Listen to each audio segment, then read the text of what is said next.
Hepinize merhaba arkadaşlar. Bugün videoya başlamadan önce videoda kullandığım kaynaklardan biri olan Kahraman Şokul'un 2. Viyana Kuşatması adlı kitabından biraz bahsetmek istiyorum.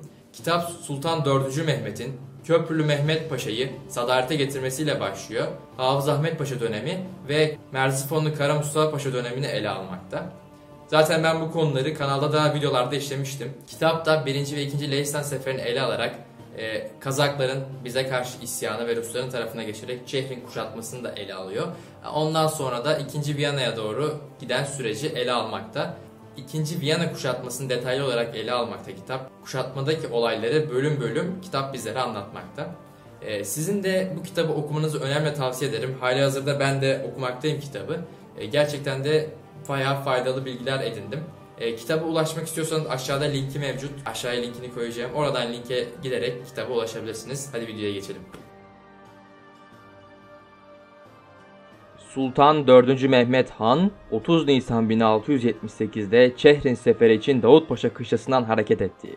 Silistre'ye kadar giden Sultan, Sadrazam Merzifonlu Kara Mustafa Paşa'yı serdar tayin etti ve kendisi de burada bekledi.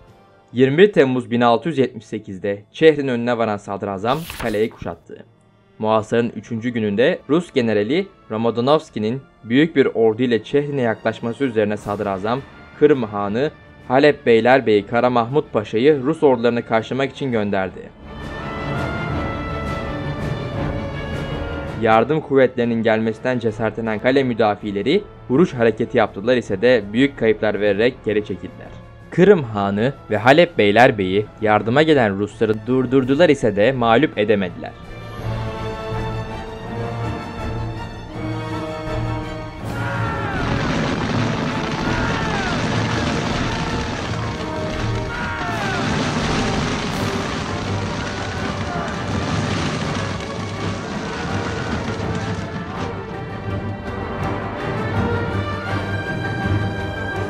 Yardıma gelen Rus ordusu ile Osmanlı ordusu arasındaki çarpışmalar mevzi harp şeklinde sürdüğü sırada gece karanlığından faydalanan Romodanovski kaleye 18-20 bin askerini sokmayı başardı.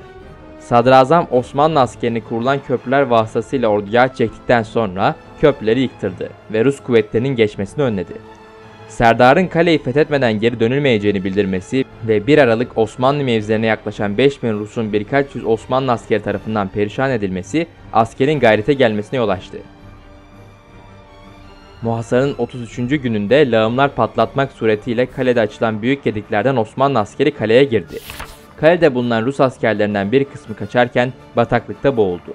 Ancak kayıklarla kaçabilenlerden bazıları kurtuldu. Kara Mustafa Paşa, kumandasındaki Osmanlı ordusu uzun çarpışmalar neticesinde büyük tehlikelere maruz kalarak Çehrin kalesini fethetmeye muvaffak oldu. Kara Mustafa Paşa, sefer müddetince yanında bulunan Hmelnitski'yi Namirya kalesine gönderdi. Yanında 2000 Tatar muhafız bıraktıktan sonra ordu ile Babadağ kışlağına döndü. Halep valisi Kara Mehmet Paşa'yı serdarlığa tayin eden sadrazam 20 Kasım 1678'de Edirne'ye döndü ve Sultan 4. Mehmet Han tarafından büyük iltifatlarla karşılandı. Bir süre sonra İstanbul'a Rusların savaşa devam etme arzusunda oldukları ve hazırlıklara başladıkları haberi geldi. Bunun üzerine toplanan divanda Rusya üzerine padişahın da katılacağı ikinci bir sefer karar verildi. Bizzat padişahın sefere çıkması Rus çarını telaşlandırdı. Çar Feodor hemen Kırım Hanı'na elçiler göndererek sulha hazır olduğunu bildirdi. Sulh görüşmeleri Kırım'da Bahçesaray'da yapıldı.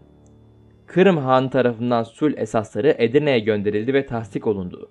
12 maddeden meydana gelen anlaşma 20 sene yürürlükte kalacaktı.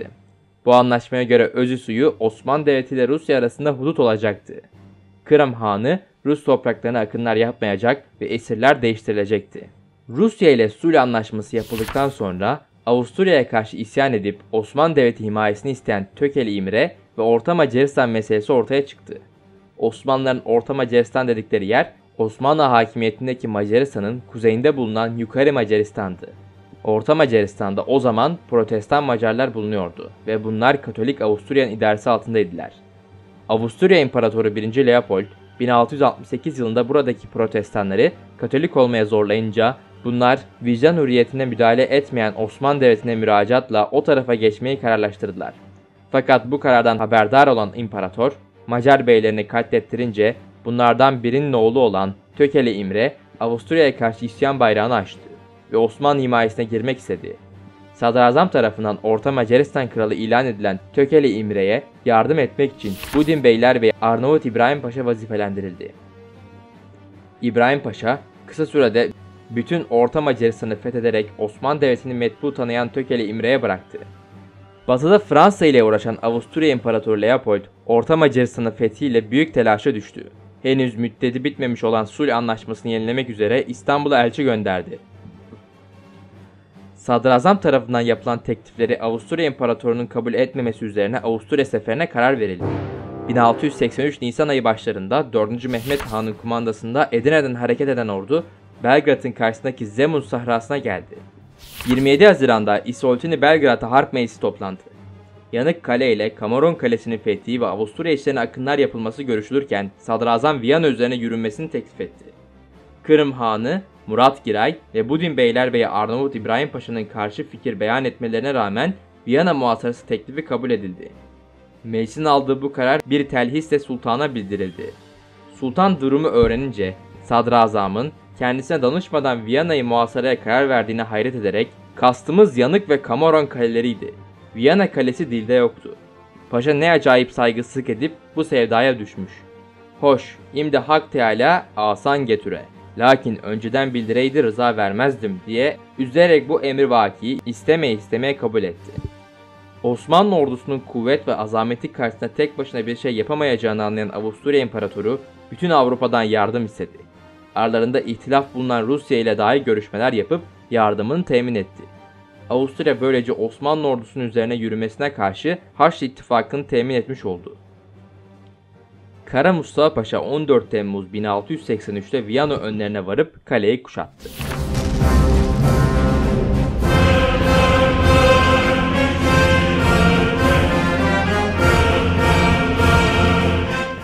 Osmanlı ordusu Viyana önlerine gelince bütün Avrupa'da büyük bir tedirginlik meydana gelmişti. Viyana surları kuvvetlendirilmiş fakat imparator 10 gün evvel Viyana'ya uzak bir mesafede bulunan Lens kasabasına sığınmış ve Viyana kumandanlığını von Starhemberg'e bırakmıştı. Viyana muhasarası başladığı zaman Osmanlı ordusunda 3 okkodan 9 okkaya kadar gülle atan 19 kolon borna top, bir miktar humbara havanı ve 120 kadar şahi darbezen bulunmaktaydı. Düşman ise 30 kadar dörder oku gülle atan 130 adet balyemez ve bir miktar da kolon borna topları vardı. Düşmanın kale içinde bulunması ve savunmasının güçlü olması sebebiyle muhasara gittikçe uzuyordu. Viyana etrafındaki palangalar alındıysa de kale dayanmaya devam ediyordu. Muhasara yalnız kale üzerine yapılıyordu.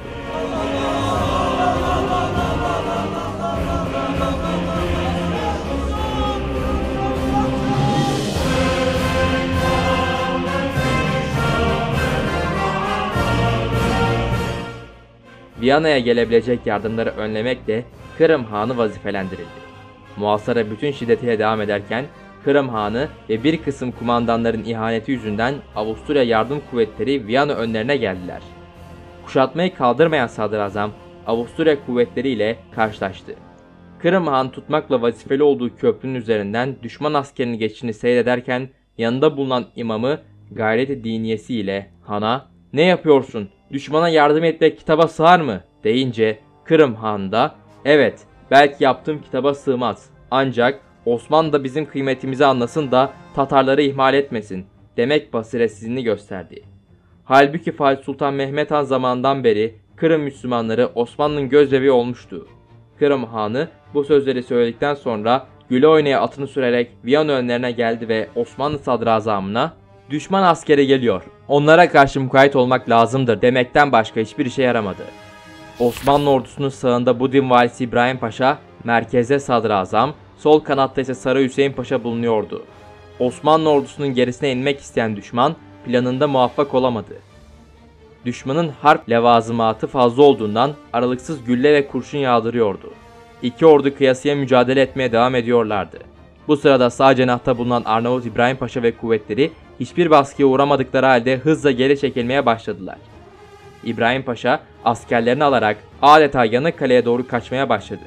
Bu durumu gören düşman hızla Osmanlı ordusunun merkezine doğru taarruza geçti. Osmanlı ordusu içinde de bu durum endişe ve moral bozukluğu meydana getirmişti. Bu sırada sol cenahta bulunan Sarı Hüseyin Paşa canının dişine takarak mücadele ediyordu. Kırım Hanı Sarı Hüseyin Paşa'nın yakınlarında olmasına rağmen muharebeye iştirak etmeyip uzak bir yerden seyretmeye başladı. Osmanlı ordusunun müşkül duruma düştüğünü gördüğü bir sırada da askerlerini alarak geri çekildi. Düşman Osmanlı ordusunun içine yol bularak merkezine hücum edince askerde bir panik başladı. Bunu fark eden Leh kralı doğrudan Sancak Şerif üzerine yürüdü. Sadrazam yerinden kımıldamayıp 5-6 saat mücadele etti. Merzifonlu Kara Mustafa Paşa bir ara "Bu günleri görmektense ölmek evladır" diyerek şehit olmak arzusu ile düşmana atıldı. Fakat mahiyetinden birinin şehadetinin ordunun felaketine sebep olacağını söylemesi üzerine geri çekilmeyi tercih etti. Böylece Viyana muhasarası sona erdi. Osmanlı ordusu ağırlıklarını Viyana önlerine bırakarak Yanıkkale taraflarına çekildi. Kara Mustafa Paşa Yanıkkale yakınlarında perişan hale gelen ordu efradını topladı. Merzifonlu muharebedeki ihaneti yüzünden İbrahim Paşa'yı idam ettirdi. Muharebede kusurları ve kayıtsızlıkları görülenler cezalandırılıp düşmanın geçmesi ihmali olan kale ve palangalara muhafız kuvvetleri gönderildi. Kara Mustafa Paşa aldığı tedbirlerle perişanlığı önleyerek ordu disiplini yeniden sağladı. Viyana muvaffakiyetsizliği sultanın sadrazama olan itimatını sarsmadı. Fakat sadrazamın muhalifleri faaliyete girişerek padişahı Viyana hizmetinin tek mesulünün Kara Mustafa Paşa olduğuna inandırdılar. Böylece Merzifonlu Kara Mustafa Paşa'nın Belgrad'da idamına sebep oldular. Onun yerine Kara İbrahim Paşa sadarete getirildi. Merzifonlu Kara Mustafa Paşa Viyana muhasarasının kahramanıdır. Kanuni Sultan Süleyman Han'ın başlattığı seferi o tamamlamak istemişti. Bu husustaki tek kusuru iyi hesap edip padişah ile zamanda muhabere etmeyişidir. Aksi takdirde eğer ordu içinde ihanet edenler olmasaydı Merzifonlu Kara Mustafa Paşa Viyana'yı da alıp daha öteye gidecekti. Osmanlı Devleti en geniş hudutlarına kavuşmasından sonra Viyana bozgunu üzerine geri çekilmeye başlayınca Avusturya orduları kısa zamanda Macaristan'ı ele geçirdiler. İlerleyişlerine devam eden düşman ordusu kısa zamanda Osmanlı'nın birçok toprağını ele geçirdi.